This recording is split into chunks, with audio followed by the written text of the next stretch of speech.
Again welcome back students. Doctor Poonam के साथ बायजूम online learning platform पे आपका नेक्स्ट टॉपिक है क्लास +1 या +1 नहीं कह सकते क्योंकि ये टॉपिक जो है क्लास +1 +2 बीएससी इवन हर एक पार्ट में इंक्लूड होता है। आई थिंक ब्लड ग्रुपिंग जो टॉपिक है वो मोस्ट इंपोर्टेंट टॉपिक है सभी टाइप के डिविजन्स के लिए। सो इस वीडियो के अंदर हम डिस्कस करने वाले हैं what are the various types of the factor, various types of the allele, genotype, phenotype for the allele of the blood grouping, और हम इसमें types of the blood grouping भी डिस्कस करेंगे और इसमें वो सभी क्वेश्चंस डिस्कस करेंगे जो नीट के अंदर आए हुए हैं और आने वाले के जो चांसेस हैं अप टू द स्टैंडर्ड 9-10 से लेकर के इसको हम बीएससी तक लेके जाएंगे and you have to more and more clear about the blood grouping. इसके अंदर मैं ये सिर्फ ये कहूंगी कि आप अपनी नोटबुक के साथ इस वीडियो को देखिएगा और जितना भी डाटा आपको दिया गया है उसको नोट कीजिएगा। क्लियर बेटा? सो ब्लड ग्रुपिंग के टॉपिक को डिस्कस करते हैं। Before that we are dividing first the blood grouping, उसकी बेसिस पे इसकी डिस्कवरी करेंगे। देखिए ब्लड ग्रुपिंग को हम वैसे तो ब्लड ग्रुपिंग बहुत टाइप का होता है, okay, up to that 30 different type of the blood grouping are possible in the earth, लेकिन अभी जो डिस्कस कर रहे हैं हम वो डिस्कस कर रहे हैं जो आपको जनरली क्वेश्चंस पूछे जाते हैं। ये ब्लड ग्रुपिंग जो मैं आपको डिस्कस कर रही हूँ ये किसके बेसिस पे है? These are depend on the basis of 30 different type of antigens, 30 different types of antigen, and these antigen are found obviously on RBC surface या RBC membrane। RBC की सरफेस के ऊपर कितने डिफरेंट टाइप के antigen हमें मिल रहे हैं उनके बेसिस पे हम ब्लड ग्रुपिंग को दो टाइप में डिस्कस करते हैं। पहला है blood grouping ABO blood grouping system और दूसरा है इसमें RH ब्लड ग्रुपिंग सिस्टम। ठीक है, ब्लड ग्रुपिंग ABO के अंदर आगे इसको हम डिस्कस करते हैं blood group A, blood group B, blood group AB and O को डिस्कस करते हैं। RH जो ब्लड ग्रुपिंग फैक्टर है उसके बेसिस पे हम दो में डिवाइड करते हैं, RH positive and RH negative. Blood grouping देखो ये वाला जो है एबीओ ब्लड ग्रुप ये खुद कंप्लीट करने में लगभग 1 से 1.5 घंटा ले लेता है, तो आई थिंक मैं कोशिश करूंगी इस वीडियो के अंदर हमारा at least ABO blood group complete हो जाए। आरएच ब्लड ग्रुप को हम नेक्स्ट वीडियो के अंदर डिस्कस करेंगे। क्लियर? तो इस वीडियो को लास्ट तक देखना बेटा, इसके हम सारे के सारे parameters of these blood group हम डिस्कस कर रहे हैं। ओके, अब हम आते हैं इसके ब्लड ग्रुप के जीनोटाइप के ऊपर। What is the genotype behind the blood grouping? Human body के अंदर आपको पता है कि हमारी बॉडी में हर एक chromosome, we are discussing the autosome, तो ऑटोसोम सभी के सभी कैसे होते हैं? They are paired, it means they are in the form of the double. Okay, so blood grouping के लिए जो जीन होती है and that gene is I gene. On the basis of I gene इनके जो एलील बनते हैं वो 3 ही एलील होते हैं, IA, IB या II या इसको IO भी लिख देते हैं। ठीक है, 3 ही एलील पॉसिबल होते हैं इनके एंड यू ऑलरेडी क्लियर कि एलील क्या है? एलील एक सिंगल सेट ऑफ क्रोमोसोम या एक सिंगल सेट ऑफ जीन को रिप्रेजेंट करता है और एलील को जब हम डबल में लिखते हैं तो वो किसी क्रोमोसोम की पोजीशन को, किसी पर्टिकुलर कैरेक्टर को शो करता है। ओके, तो इसका मतलब ये सिंगल है, इनको हम डबल लिखेंगे तो भी जाकर के हमारी ब्लड ग्रुपिंग पॉसिबल होंगे। ओके, अब हम डिस्कस करते हैं genotype, genotype of the blood group. Blood group में कौन कौन से पॉसिबल जीनोटाइप हैं? देखिए मैंने पहले डिस्कस किया है that there is gene I, हम इसको थोड़ा सा बाद में डिस्कस करेंगे कि आई जीन कौन से लोकस पे, कौन से क्रोमोसोम पे प्रेजेंट होती है। ओके, तो जीनोटाइप इसके कौन से होंगे? Blood group A, B, A B and O का। ए में हम दोनों लेंगे होमोजाइगस कंडीशन, होमोजाइगस या फिर हेटेरोजाइगस, हम दोनों कंडीशन लेने वाले हैं।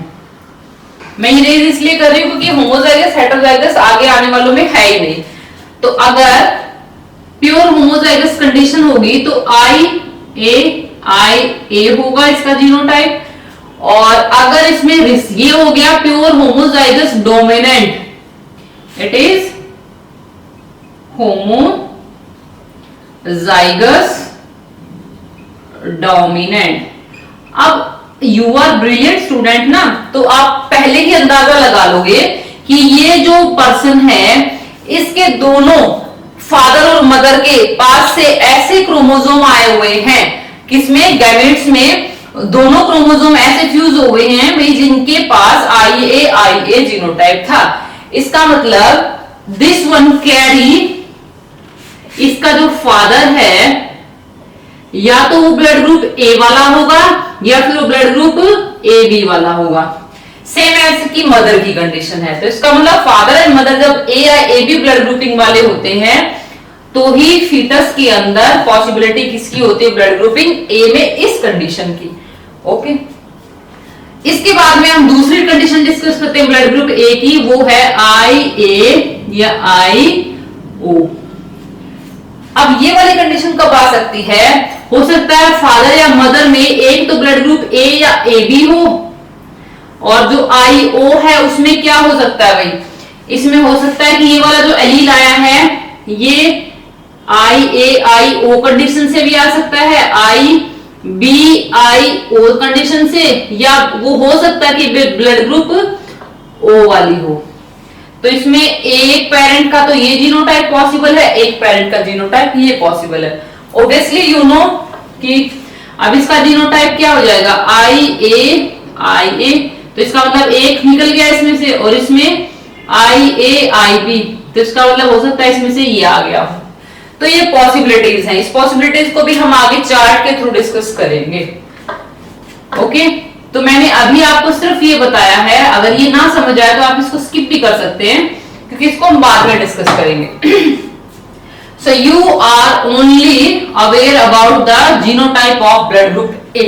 ओके, अब हम डिस्कस करते हैं यहाँ पे ब्लड ग्रुपिंग B का। ब्लड ग्रुपिंग B का भी वही IBIB, ये हो गया सेम वही होमोजाइगस डोमिनेंट कंडीशन, और दूसरी है इसमें IBIO, और ये कौन सी हो गई, हेटेरोजाइगस रिसेसिव कंडीशन। क्लियर भाई? ओके, ये दो जीनोटाइप हैं आपके ब्लड ग्रुपिंग B के। अब हम डिस्कस करते हैं भाई genotype of blood grouping AB। इसमें क्या हो जाएगा, IA and IB, only and only, इसमें कोई भी इसके अलावा जीनोटाइप पॉसिबल नहीं होता। ये है ब्लड ग्रुपिंग AB का। ब्लड ग्रुपिंग O का डिस्कस करें तो IO, इसका मतलब there is no any more genotype of the AB as well as the O, only and only they having the two single genotype। कितने genotype हो गए अगर हम डिस्कस करते हैं, 1 2 3 4 5 6, इसका मतलब टोटल जो ABO ब्लड ग्रुपिंग में पॉसिबल जीनोटाइप होते हैं वो कितने होते हैं, 6 जीनोटाइप। जो एक बार क्वेश्चन आया हुआ था कि how many different type of the genotype are possible in ABO blood grouping system, that is the 6 genotype. Okay, I think it's clear for you. मैं इसको एक बार रब कर देती हूं। अब हम डिस्कस करते हैं यहां पे how the antigens are form in blood grouping system. Okay, so अब हम डिस्कस करते हैं formation of antigen. Formation of antigen on RBC। Okay, पहले मैं बेसिक स्टेप डिस्कस करती हूँ, फिर उसके बाद में हम अलग अलग ब्लड ग्रुपिंग के लिए डिस्कस करते हैं। Suppose this is RBC and RBC। अब आप सोचेंगे कि RBC के अंदर एंटीजन कैसे बन सकता है, RBC में तो न्यूक्लियस होता ही नहीं है ना। सो ये वाली जो कंडीशन है ये कब की है, ड्यूरिंग एरिथ्रोपोएसिस। जब RBC बन रही थी एंड मैच्योरेशन के टाइम की है, इसका मतलब जब आरबीसी बनती है और मैच्योर होती है तभी वो पहले ही अपने एंटीजन को बना लेती है, अपने सरफेस के ऊपर उसको अडेयर कर लेती है। ओके, अब हम डिस्कस करते हैं यहाँ पे पहले फॉर्मेशन ऑफ एंटीजन।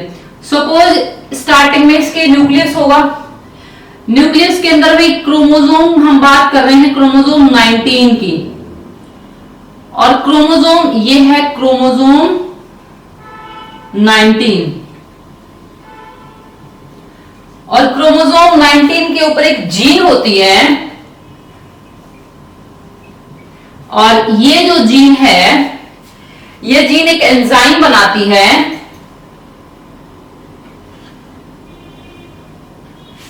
उससे पहले मैं एक बात बताती हूं आपको कि जो आरबीसी की मेम्ब्रेन्स या आरबीसी की जो सरफेस होती है उसके ऊपर लगे होते हैं oligosaccharides,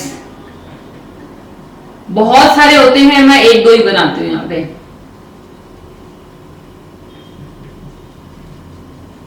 and you know what are the oligosaccharide? These are the 2 to 10 number of the sugar molecule. Sugar के मॉलिक्यूल को अगर हम 2 या 10 से बीच में अगर हम रखें, इट मे बी 3, 4, 5, 6, 7, 8, 9, तो वो ओलिगोसैकेराइड मॉलिक्यूल होते हैं। ये आरबीसी की सरफेस के ऊपर ऑलरेडी लगे होते हैं। ओके, सो क्रोमोसोम 19 के ऊपर जो ये जीन है ये एक एंजाइम प्रोड्यूस करती है, ये एंजाइम बन गया इससे, yes, and this enzyme name is fucose transferase।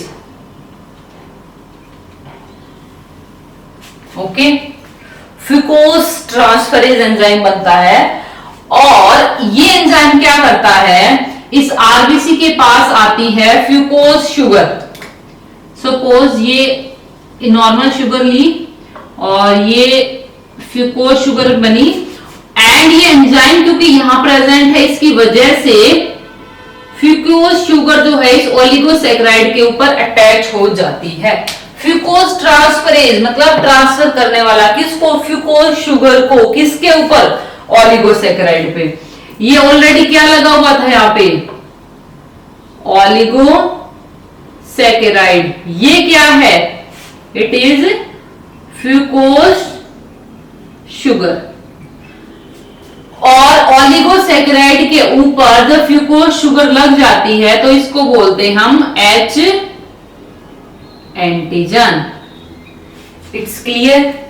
हर एक आरबीसी के ऊपर जब मैचुरेशन होती है तो सभी के सभी आरबीसी में, मैं आप सभी जितने भी देख रहे हैं, मिलियन बिलियन स्टूडेंट्स के आरबीसी के ऊपर एच एंटीजन प्रेजेंट ही प्रेजेंट है।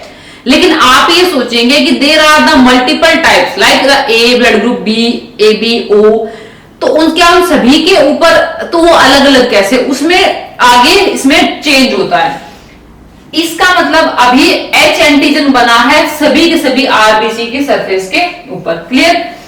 अब ये बन गया। अब हम आगे स्टेप देखते हैं। ब्लड ग्रुपिंग ए में क्या होता है? इसका मतलब आरबीसी जो थी उस आरबीसी की सरफेस के ऊपर सभी के सभी जितने भी ओलिगोसैकेराइड्स थे उनके ऊपर क्या लग गया है? They having the H antigen. ये एच एंटीजन है, and it is due to the formation of fucose transferase enzyme that is formed as because all the RBC having chromosome 19 chromosome having a gene and that is able to produce fucose transferase enzyme। okay, उस enzyme की वजह से फ्यूकोस sugar को धकेल दिया जाता है oligosaccharide की चोटी के ऊपर और ये बन गया H antigen. This is H antigen. Now A blood group वालों के पास क्या होता है? अब ध्यान से सुनिएगा। ए ब्लड ग्रुप वालों के क्रोमोसोम 9 पे, क्रोमोसोम 9 पर एक और शुगर बनती है एंड दैट इज, इस क्रोमोसोम 9 के ऊपर एक और जीन होती है and that gene produce enzyme N acetyl glucosamine transferase. Clear? इसका मतलब क्रोमोसोम 9 के ऊपर एक ऐसी जीन है। अब ये जो जीन है ये इस पोजीशन में भी हो सकती है IA और ये IAIO वाली में भी हो सकती है। इसमें भी इसका मतलब एंजाइम ज्यादा बनेगा, एंजाइम इसमें भी बनेगा लेकिन एंजाइम थोड़ा होगा, है ना। ऑब्वियसली हमारा मेन पर्पस है कि ये एंजाइम बनना चाहिए। एंड दिस इज एंजाइम, इसको क्या बोलते हैं? NAGA. N acetyl glucosamine transferase enzyme, NAGA enzyme बन गया। अब फिर यहां देखते हैं, मान लीजिए ये आरबीसी थी और इसके ऊपर क्रोमोसोम 9 के ऊपर ये एंजाइम बन गया है। Suppose this is an enzyme, और ये एंजाइम क्या करेगा? ये एंजाइम अब इट ट्रांसफर द नागाइजन। अब जब हम बायोकेमिस्ट्री पढ़ाएंगे आपको तो आप देखना, उसमें आप ऑब्जर्व करना, this is also a sugar. तो ये क्या करता है, इसकी सरफेस के ऊपर इस एंजाइम की वजह से नागा शुगर यहां लग जाती है। कौन सी? एन एसिटाइल ग्लूकोसेमाइन शुगर इस H एंटीजन के ऊपर लग जाएगी। ओके, और ये जो है अब ये क्या बन गया? This is blood group A. Blood group ए मतलब ब्लड ग्रुप ए में कौन सी शुगर होती है? N acetyl glucosamine plus H antigen. H antigen किसकी वजह से है? फ्यूकोज शुगर की वजह से, और नीचे ओलिगोसैकेराइड की वजह से। It's clear? ये था ब्लड ग्रुपिंग ए का। अब हम पढ़ते हैं next blood grouping B. Blood grouping B में क्या होता है? ब्लड ग्रुपिंग में वही लेते हैं हम कि सभी के सभी आरबीसी की सरफेस के ऊपर बहुत सारे H एंटीजन बन चुके हैं, हम बनाते हैं वही H एंटीजन, ये वाला, और ये बना दिया हमने H एंटीजन। अब सेम वही क्रोमोसोम है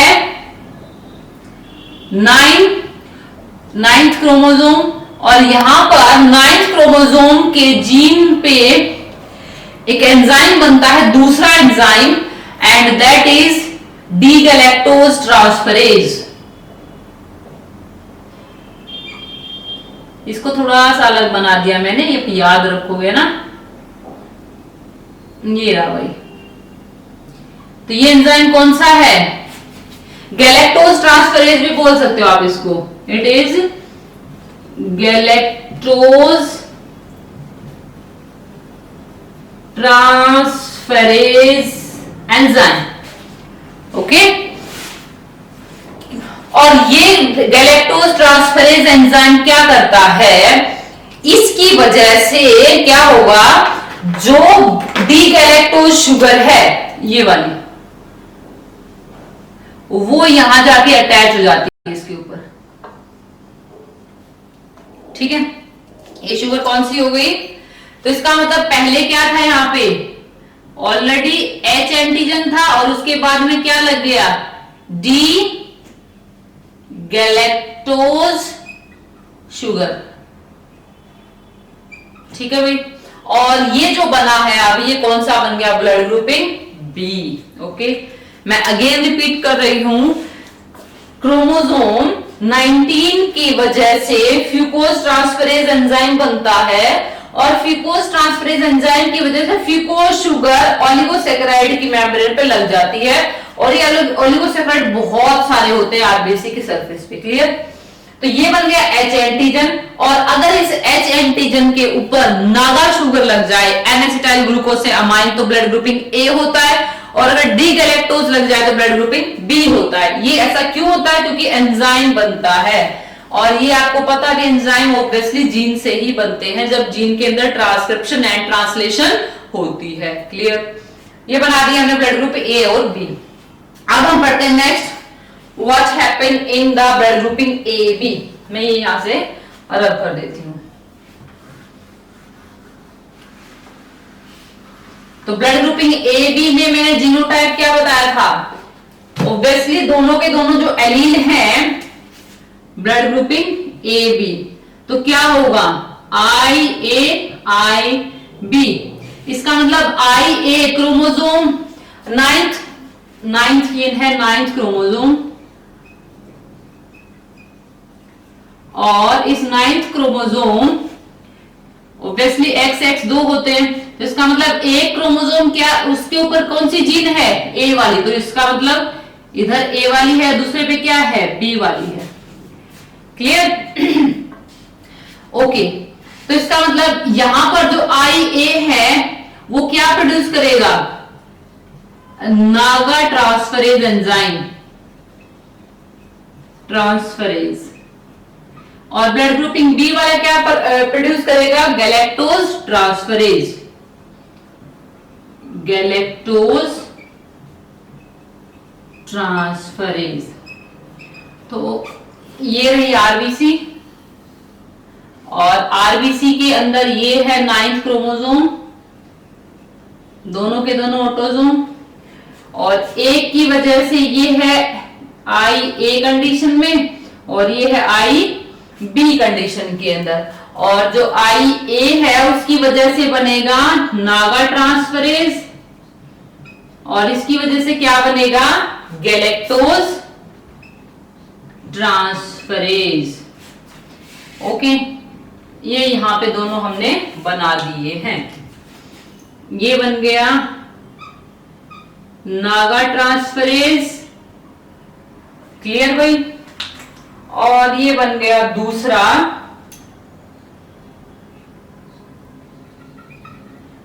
गैलेक्टोज ट्रांसफरेज। एच एंटीजन मैंने बताया ही था भाई कि हर एक आरबीसी की सरफेस के ऊपर एच एंटीजन होता है। ये एच एंटीजन रहा है ना, और ये बना दिया कंप्लीट एच एंटीजन। अब क्या होगा? इन आरबीसी की सरफेस के ऊपर दोनों चीज अटैच हो जाएंगी। क्या क्या? अब यहां पे लग गया पहले नागा शुगर, एन-एसिटाइल ग्लूकोसेमाइन, और इसकी वजह ये इसकी वजह से लगा है, और इसकी वजह से क्या लगेगा? There is the attachment of D galactose. Okay, तो व्हेन द एच ये क्या है? एच एंटीजन, ये क्या है? नागा शुगर, और ये क्या है? It is D galactose. ठीक है, तो ये बन गया आपका ब्लड ग्रुपिंग ए बी। और अब हम आते हैं नेक्स्ट ब्लड ग्रुपिंग ओ के ऊपर। ये आरबीसी की सरफेस, ठीक है, ये इसका क्रोमोसोम, और क्रोमोसोम के ऊपर अब ओ में आपको एलील सिस्टम क्या बता था? आई ओ। इसका मतलब आरबीसी मैच्योर तो हो रखी है ना। ये रहा ओलिगोसैकेराइड, और ओलिगोसैकेराइड के ऊपर क्या है? फ्यूकोज शुगर, इसका मतलब एच एंटीजन। लेकिन क्रोमोसोम में तो कोई जीन ही नहीं है ना। क्रोमोसोम के ऊपर ना नागा ट्रांसफरेज प्रोड्यूस करने वाली जीन है और ना ही डी गैलेक्टोज ट्रांसफरेज प्रोड्यूस करने वाली जीन है। तो क्या हुआ? कोई भी शुगर नहीं जाएगी एच एंटीजन के ऊपर। दिस इज एच एंटीजन, ये वेट कर रहा है बेचारा एच एंटीजन। सो और ये एज इट इज अगर खाली रह जाए तो ये क्या बन गया? Blood grouping O blood group. So इसका मतलब in O blood group there is only and only H antigen, rather than the H antigen there is no any type of the more sugar like the NAGA as well as the D galactose। Clear भी? सो इस video के अंदर हमने जो discuss किया है सिर्फ और सिर्फ फॉर्मेशन ऑफ जीनोटाइप डिस्कस किया है कि कैसे ब्लड ग्रुपिंग बनते हैं, कैसे एंटीजन्स बनते हैं। ओके, अब एक चीज और नोट कीजिएगा कि ब्लड ग्रुपिंग ए में एंटीजन ए बना है, ब्लड ग्रुपिंग बी में एंटीजन बी बना है, ए बी में ए भी बना है, ओ में ओ बना है। तो इसका मतलब कि ये सिर्फ एंटीजन डिस्कस किए हमने, यहाँ पे एंटीबॉडीज डिस्कस नहीं की है। What are the antibody? कि अगर मान लीजिए आरबीसी, ये ब्लड ग्रुपिंग ए है, ये आपके सामने जो बनाया मैंने, ये ऐसे बना दिया कंप्लीट, ओके। और अगर मान लीजिए इस आरबीसी के ब्लड में मैं डाल दूं blood group O, sorry B, जिसके पास है एंटीजन बी, तो क्या होता है, इनकी आपस में क्लंपिंग हो जाती है, ये आपस में टाई अप हो जाते हैं, ग्लूटिनेशन हो जाता है। एग्लूटिनेशन का मतलब clumping of the RBC with each other, और ये रुक जाएंगी और धीरे धीरे पूरे के पूरे ब्लड सर्कुलेटरी सिस्टम को स्टॉप कर देती हैं। तो इस प्रोसेस को बोलते हैं agglutination. Agglutination means the clumping of the various types of the antigen with each other. So इसीलिए हम इसको आपके उसमें बताते हैं कि एंटीबॉडीज कौन सी प्रेजेंट होती हैं। सो ब्लड ग्रुप ए जो है उसमें एंटीबॉडी किसकी होती है? बी की। अगर ब्लड ग्रुपिंग ए में अगर हमने बी वाला ब्लड ग्रुप डाल दिया तो क्या हो जाएगा? एग्लूटिनेशन हो जाता है। ब्लड ग्रुपिंग जो बी है, बी में एंटीबॉडी किसकी होगी? ए की होगी ऑब्वियसली। लेकिन इसको मैं डिस्कस करूंगी कंप्लीट नेक्स्ट वीडियो के अंदर, क्योंकि ये वीडियो काफी लंबी हो गई है। उस वीडियो के अंदर हम डिस्कस करेंगे कि who is the universal donor, who is the universal acceptor. सिर्फ और सिर्फ आप इस वीडियो के अंदर genotype and formation of the antigen को दोबारा एक बार अच्छे से डिस्कस कर लेना। क्लियर बेटा? तो नेक्स्ट वीडियो का वेट कीजिएगा, इस वीडियो को लाइक जरूर कीजिएगा। Thank you.